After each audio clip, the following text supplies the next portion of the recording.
Okay, so I'm like Little Miss Video over here. I just got done looking at a bunch of stuff online. This morning I was thinking all about space again, and like, how do you not think about space when you see all these great posts? We were learning yesterday about the moons and planets that have irregular shapes. So if it's not big enough that the mass is has this pull towards the center or something, then it doesn't turn into a round shape. So moons out there have like irregular shapes. So I guess they kind of have to get caught in the whirl. And if they don't get caught in the whirl, then they kind of float around and they have like a regular shape. If they are like moving around and it's kind of funny. I didn't learn everything. Anyway, so I was like looking at space today. That's not why I came on here to talk to you. I came on here to talk to you because I just read about these real primitive people.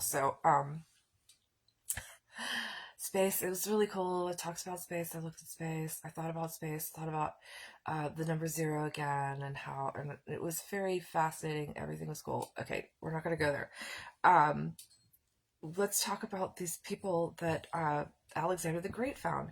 So I was like really I looked up a book online. It was like the book of everything philosophical, because I was like, I want a book on philosophy that's going to teach me about philosophy, and I'm going to like really get the concepts, like all of them, in order. Because I have this weird theory that they were like enlightened, but like enlightenment as an actual that's like an actual thing. Like, so there's like people who are like, I'm enlightened or he's enlightened, and then there's actual enlightenment, like where there's like yesterday I was in church and I looked at it's really funny. I looked at all the saints, and one of the saints was Saint Jude, but I didn't know it was him, which is really funny because Saint Jude was my home church, like that I went to from the time I was like a baby. So when I look up at this one saint and he's got a flame over his head, and I'm like, if I was a saint, I would want to be one of the ones that got a flame, like he's a candle. He's a light in the storm. So, but you can't just be those saints. That's what the no, you can't be the saint with the flame. Those saints are um, the apostles. They were given tongues of fire, and more specifically, it's associated with Saint Jude. So I thought that was pretty cool. But anyway, the point is that the Enlightenment is a real thing, and I don't think I need to really go into that any further. Do I need to go any further? So anyway, I like had this theory that the Greeks were enlightened, and the reason why is they had a divergent. They were divergent from the character of the surrounding times, and it was lasting. It was an important and lasting development. So um, whereas like these other people like worshipped rocks and like had like a god of the wind and a god of the fire and a god of the water, everybody was like assigned a role. Some of them decided that those things were just a part of life. And not only that, but this development did eventually lead to an enlightened perspective that even these later philosophers called. They were able to see a divine thing in a new way, and I really like that. And I think that the Greeks were um, in tune with those kinds of things, so that they were able to be one of the ones who helped us to write Bibles and stuff.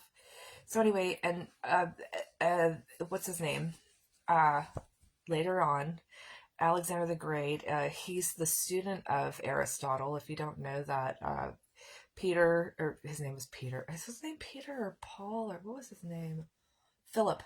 Philip, the king, whose son was Alexander the Great, he got himself a really good tutor for his son, and the people who were surrounding him were able to be intelligent enough to make a mark. They make a mark. They marked it in their little notebooks. They like took down the information when they came across a primitive civilization that was completely shut off from all the rest of mankind, and they had been using everything fish. They didn't even have the use of fire, which is that was what really was like, wow, that's really cool. So anyway, So I had to come on here so that I can make sure that you looked at that because it was so interesting to me. I'm totally into the idea that like man progresses and then he gets too big for his britches and then he falls back hard on his butt. Supposedly, um, they talk about the Great Flood and we know about the Great Flood, but if you are into the kind of stuff, the Indians, both sets, the Native Americans and the people in India, both have stories that reach back for supposedly we're in our fifth generation and going strong, right? So anyway, point being that people progress, and then they have these little mishaps, being people and all. Uh, Today I was fighting with somebody again. I found online that it's official that people who are not as smart are more aggressive and don't think ahead to what's going to be the result of their bad actions.